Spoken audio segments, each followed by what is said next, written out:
combating China. In his first in-person meeting with a foreign leader, President Biden is planning to send a, quote, clear signal to China in his discussions with the Japanese Prime Minister at the White House today. Tensions with Beijing escalating, with the Chinese military sending 25 warplanes into Taiwanese airspace on Monday. The intelligence community's annual threat assessment also pointing to Beijing as the greatest threat to the United States, something my next guest has said for several years. Joining me right now is the former Secretary of State, Fox News contributor, Mike Pompeo. Secretary, it's great to see you this morning. Thanks very much for being here. Maria, it's great to be with you again. Yeah, I want to talk first about Taiwan, because obviously the U.S. Navy is worried that China will soon invade Taiwan, this a year before the Beijing Olympics. What are your thoughts on the potential for an invasion of Taiwan and how the United States would deal with that? Maria, we only need to listen to what Xi Jinping says about Taiwan. He wants to bring Taiwan inside of China. He talks about reunification. It's not that. We all know it's never been part of mainland China, but he's made a commitment to that. He keeps moving the timeline forward. And the comments that Admiral Davidson made about the risk of a military attack, I think we should all take seriously, and we need to prepare. And we did that in our administration in multiple ways, one of which was to work with allies. I'm pleased to see President Biden meeting with Prime Minister Suga. I met with Prime Minister Suga. He's a good man, a dedicated man. The Japanese care deeply about Taiwan as well. Their Senkaku Islands are always adjacent to that in the first island chain. This is an important geographic feature for China to understand. And when they move on Taiwan, it presents great risk to the Japanese as well. So we can build out coalitions. We can support Taiwan by providing them defensive weapon systems. All of those things are the kinds of things that will lead to deterrence against China. But if the United States doesn't demonstrate its resolve, the Chinese are much more likely to take action that will put the Taiwanese people at risk. Well, look, your office and your administration made great use of the so-called Quad, our allies, in terms of their cohesive support among each other and pushing back on the bad behavior of China. What do you want to see today in this meeting with the Japanese Prime Minister? What kind of language are you expecting, and what would you hope to hear from Joe Biden as it tries to solicit support from that Quad, including Japan, against China's bad behavior? So there are many things he can do, and we should talk about these publicly, not just privately. We should talk about the threat. We should be honest about that. The world should know what the Chinese Communist Party is up to and why it is they're pursuing this. When we do that, when that clarity that the Trump administration had is public, then the possibilities to deter the Chinese Communist Party are much greater. I hope, too, that the economic relationships between the United States and Japan will continue to grow. Japan today relies on China for many of its exports. We need to make sure Japan has other outlets for its products. And frankly, that's why the Quad was so important. You mentioned that earlier, Maria, between the Indians, the Australians, the Japanese, ourselves, and then you add in a couple of the other big economies in the region. There's ample opportunity to make clear to the Chinese Communist Party that we need fair reciprocal trade and that we're not going to kowtow to the Chinese Communist Party simply because they'll buy a few of our trinkets. Yeah, I think this is such an important point. What about policy? I'm looking right now at the Strategic Competition Act of 2021, which Chuck Schumer is working on. And one of my sources yesterday said to me, why aren't we leveraging the capital markets more with regard to the sanctioning of Russia? We still have tons of Russian assets in our ETFs and in our capital markets. Same with China. I know the Trump administration tried to push forth the idea, don't invest in Chinese companies because they're tied to the Chinese military. Should this administration and the Congress be using that leverage point more in terms of the capital markets?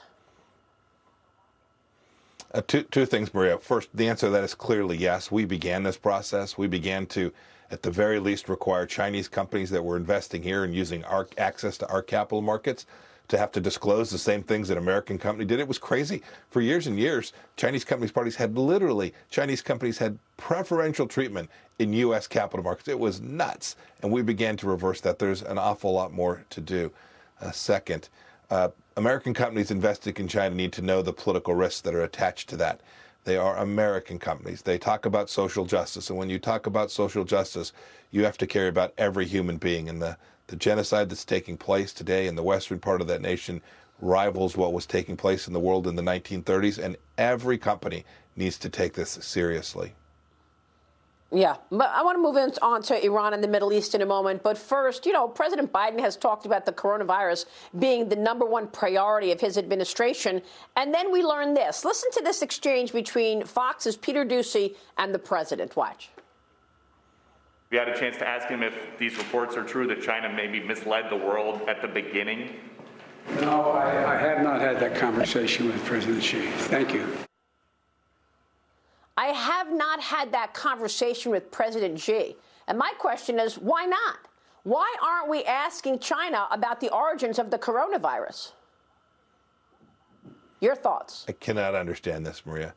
I cannot understand this. I don't know how you have a conversation with the Chinese Communist Party without confronting them about the Wuhan virus that spread around the world, at the very least because when they first learned about it and knew that there was real human-to-human transmission, they covered it up. It's what authoritarian regimes do, but we can't let them get away with it. To think that our president and our administration may not have confronted the Chinese about this is an enormous mistake, not only in making them accountable for what they did to the world this past year and a change, but also the continued risk from their laboratories. Their biosafety is terrible, and these laboratories are dangerous, and the risk of something like this happening again is very real, and our president needs to confront that.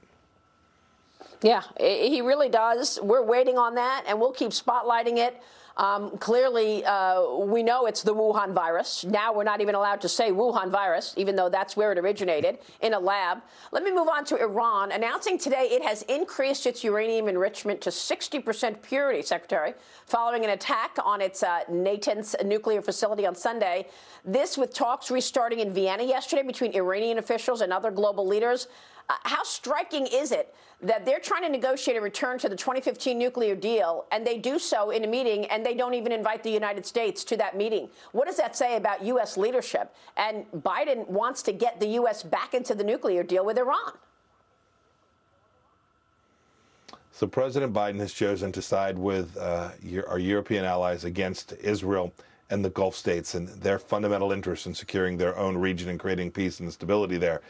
The anxiousness of this administration to get back into this terrible Iran nuclear deal has demonstrated to the Iranians that, frankly, we have no coercive leverage. When you lift sanctions on the Houthis, an Iranian terror proxy, when you begin to allow foreign exchange reserves to flow back into Iran, when you demand that you come to the table so that the Iranians will come back to the deal and will offer them money, the Iranians sit there and chuckle. They chuckle because if our coercive leverage is taken away, there's no reason for the Iranians to change their direction of travel.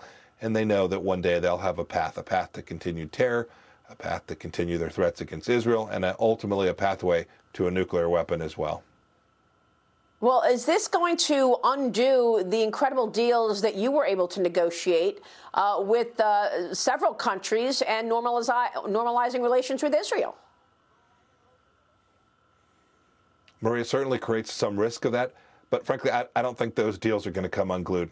Those deals came together because of remarkable leaders in Israel and Bahrain and the United Arab Emirates and Sudan and other places as well. They knew that it was in the best interest of their people. And so we're seeing the economics begin to work. We're seeing businesses do great things together. I think these will hang together because they're the right thing for the region. Yeah. It's sad because we could have more of those deals if we had an American administration that was supportive of them. Real quick, let me squeeze this in because the other deals that you negotiated were at the southern border. Vice President Kamala Harris is going to be speaking with leaders from Mexico and Guatemala this week, saying that she soon will visit those countries to get to the so-called root causes of the migrant crisis. You did those deals in terms of remain in Mexico, dealing with Central America, so that we could actually get our arms around this crisis at the border, and you were successful. What advice do you have for this administration about the border crisis, sir? Maria, this one's actually easy. Just go back to the policies that we put in place. I'm confident that the Central American countries, El Salvador, Guatemala, and Honduras, and the Mexican government would actually welcome that. We had it. We made it work. It took us about 16 months to negotiate these deals, remain in Mexico and the protocols surrounding that, and to get the Mexicans to do their part. But when we did, we turned off the magnet here in the United States. We protected American sovereignty, and we got it right. And we avoided the incredible humanitarian crisis we have on our southern border. So this one's easy. You simply need to revert to the policies that we had in place, and this flow, this nasty national security crisis, the horrible absence of sovereignty at our southern border, we can return to where we were before the Biden administration just flipped the switch and invited these people to come across our border and created an enormous crisis for them as well. Yeah, they sure did flip the switch. Look at the difference in just a month's time. As former Secretary of State Mike Pompeo, it's great to talk with you. As always, we so appreciate your time this morning. Thank you, sir. We'll see you soon.